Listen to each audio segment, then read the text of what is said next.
How's it going, everyone? It's CJ from On The Grow here, and today I'm going to be answering some questions around germination practices that we use and how we use our trays during the stacking and blackout period. So stay tuned for more information.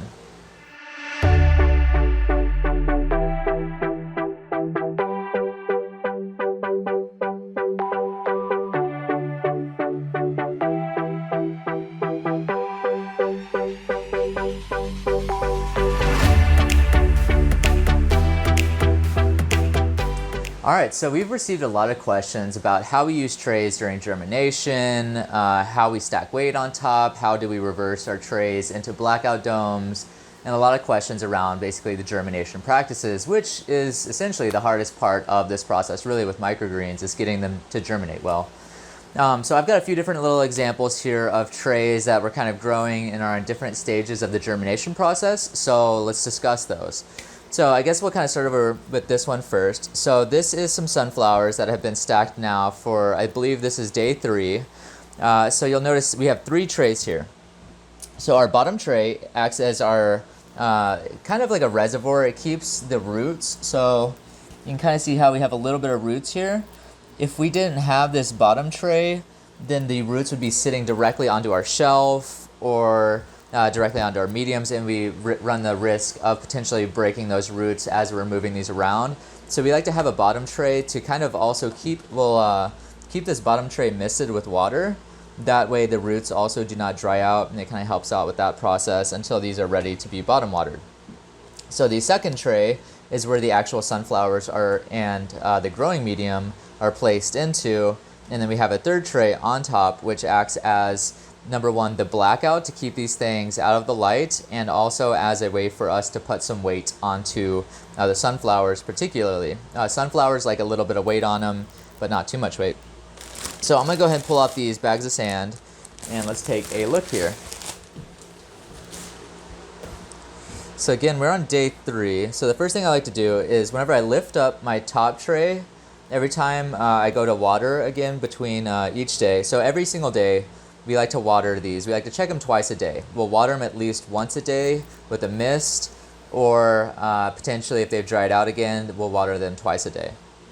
So again, first thing I'm looking at whenever I pull up this top lid is I've noticed that I've got 4 sunflowers here that are stuck with 0 signs of germination. At this point, since we're on like day 3 of the germination process, I'm gonna go ahead and just knock these off onto the ground so that I can vacuum them up, because I don't want these growing anymore, because what's most likely going to happen is if these do start to germinate soon, they're likely going to be just grabbed by these other stronger growing ones and pulled up into the canopy, and they'll never actually have a chance to root, and they'll end up dying in my canopy. So I'm just going to give this a tap, and I'm going to deal with that later whenever we do our daily vacuum after we leave our space.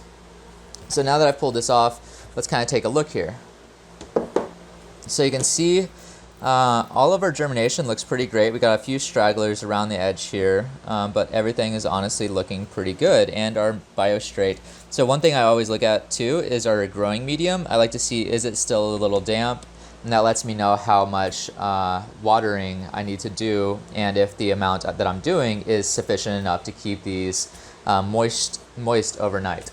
So what I'm gonna do now is go ahead and water this. I've got a little water hose, and you'll have to forgive me, I'm gonna have to do this, the hose on this side. So I've got it set to the mist setting, and this connects to our water faucet that has a filter in it.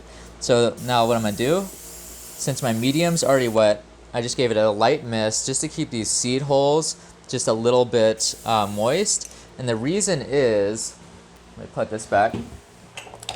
And the reason that I want to keep these just a little bit moist is that as this is growing, I want those seed holes to be pushed off onto this top tray. So as the seed holes kind of grow, it's kind of hard to demonstrate, but the plant will actually rotate, and then it'll knock off that seed hole as it goes to stand up. That's usually when it'll begin knocking off the seed holes, and once it has knocked off the seed hole and it's standing mostly up, that's when we know this thing is ready to go into blackout. That's basically it for this one. What I'm going to do as well, since I did talk about the bottom, so I do like to keep a little bit of water on this bottom tray, just so that I know that my roots aren't going to dry out until they're ready to actually be bottom watered. Okay, so that is it for that one. Let me find my bags of sand. I'm gonna go ahead and get this placed back on. Just gently make sure it's seated correctly. And I'm gonna put this up and out of the way. Okay, so now another example. So this is a China Rose and Hong Vit radish mix that we've had stacked for, I believe, about 4 days now. So these have gone beyond the point. We've already removed the weight.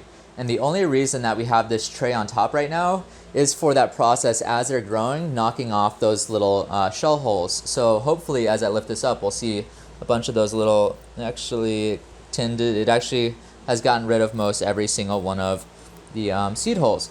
So the things we're looking for is you can see these little seed holes right here, all in the growing medium. I just want to make sure that we've gotten as many as we can off the top of this canopy by using that little dome.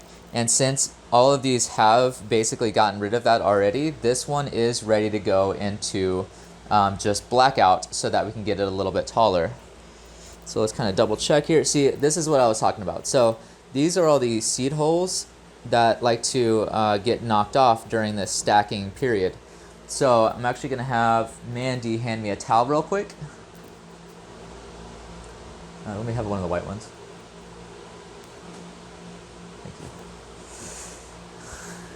And what I'm going to do is I like to just take a clean towel and I'll wipe and kind of knock all these off onto the ground. So again, then I can vacuum all this as soon as we go to do our cleaning after we do our watering. All right, so I've wiped all that off. So this one is definitely ready for Blackout. Now let's kind of take a peek at the canopy of this one. See, like this little group right here, a lot of these still have their seed holes on them. But this is honestly decent enough to where I'm going to go ahead and introduce this to the Blackout period.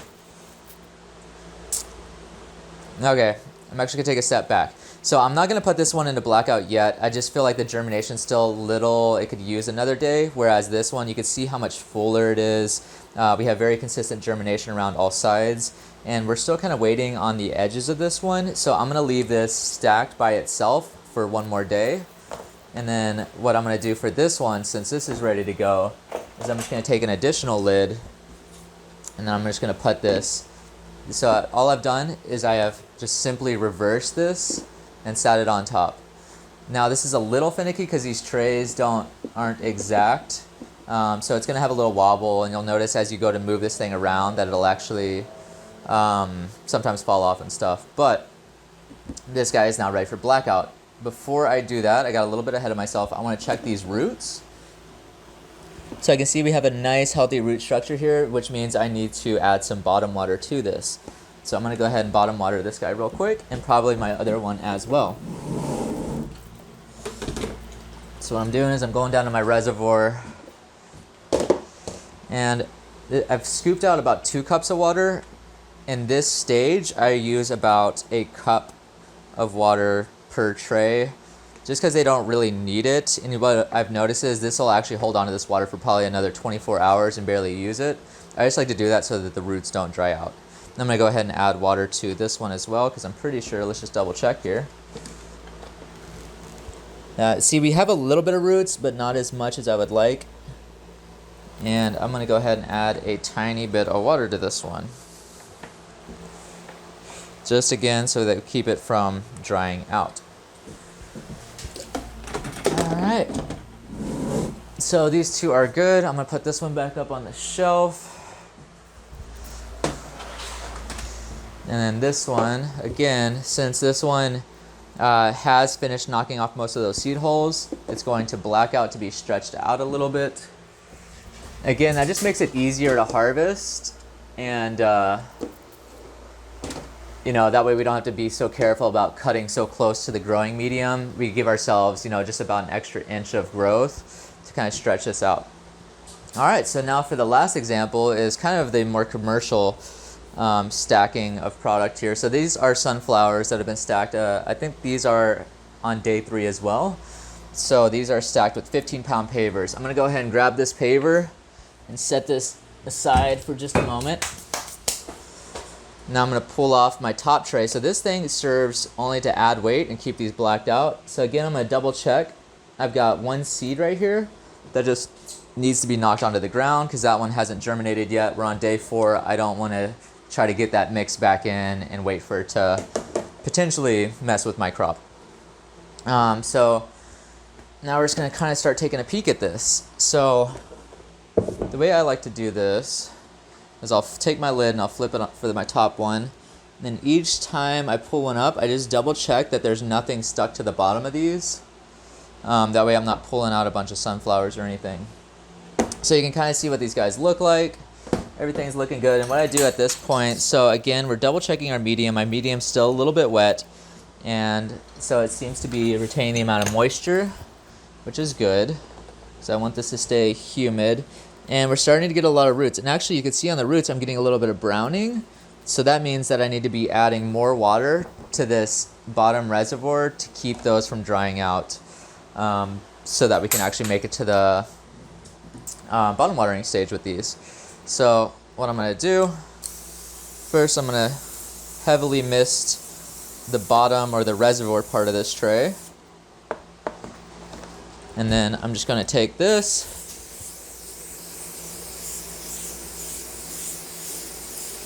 and give that a nice watering. And then what I'm going to do now is just repeat this process for all 4 of these trays. And that is basically it for these trays. So I'll see you in just a second. Okay, so one thing that I figure I can add in on this point as well. So with sunflowers, they're the most likely crop to develop some kind of mold or fungus early on.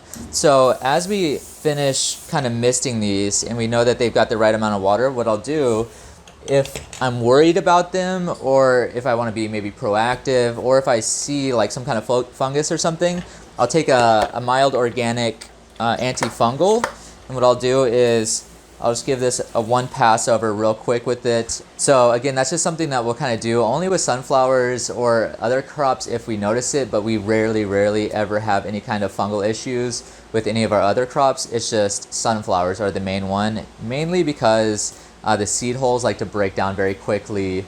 And so if we don't do some kind of proactive mild organic antifungal, then we will end up potentially having some kind of mold issue. So what we like to do during the watering process is just go ahead and do a 1 pass over with our little spray here. So again, it's just really simple, really quick. You can just give it a once pass over. Some people will actually water their crops with their antifungal spray. That's an option as well. I just prefer to mist it mostly and then just give it a quick pass over with it just to make sure. So that's really it for that, and I'm on my last tray right here, so I guess let's just continue this process. I'm checking, making sure there's nothing stuck to the bottom. We're good. Oh, and something I forgot to discuss during this process too. So what I'm doing is, this was my bottom tray. So what I'm doing is, I've taken my top tray, I set my top tray over first, then my second to top, then my third from the top, and now my last tray, which was the bottom tray, is going to become my top tray. And I just do that every time I go through my watering cycle so that I can make sure that these are all getting as even germination as possible. So it's basically twice a day they go from the bottom becomes the top and then the top becomes the bottom every single day as we water. So again, we'll just do this real quick since we're on a bottom tray. I'm going to give this a nice pass over with this water. And we're just going to also kind of look, see if we have any kind of disease or anything that looks bad. I'm not seeing anything bad in here, but I'm going to go ahead and preemptively just give it a quick pass over with that. And we are now done. So I'm going to put my what was bottom as my top tray. And I'm going to take this tray, which is used as Blackout and for holding the weight. I'm just going to kind of get that seated nicely. Grab my 15-pound paver and place that on top. All right, and so these are done, and I'm just going to come back out this evening, double check them, make sure that they don't need water, or if they do need water, add more water, and check for any kind of disease or anything. So I've got another tray right here that needs to get water, and let's take a peek at it. So this one, as you can see, it was already in the blackout stage. That's because we had it stacked with the tray on top in this position. and it was able to shed off like 99% of all of these seed holes. And you could tell because you don't really hardly see any up in the canopy, maybe like one here, one here. So around the edges is usually where you'll see them kind of clinging, because sometimes that's the slower growth. But since these have shed off most of their seed holes, that's why these are in the blackout stage, so that we can get these things just to stretch just a little bit taller for a day. And then once they've stretched tall enough, we're going to introduce these to the light, and we're just going to let them grow out. So I'll quickly show. We just need to add some water to this guy, I'm pretty sure. Let's just double check our roots. Yeah, see, we got a nice healthy root structure here, which means we need to get some bottom watering going. And again, whenever it's in the blackout stage, these things don't chug through water like they do whenever they're actually growing. So we'll only do about a cup, or even sometimes less than a cup of water.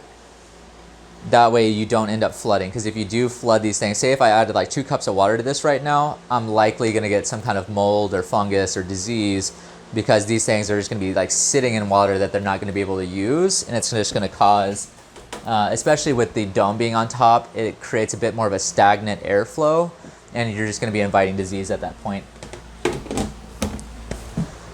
All right, so let's get our blackout dome put back on and toss back up onto the shelf carefully now that this has water in it. So that's everything from our shelf. I've got some more sunnies, but I'll do that off camera.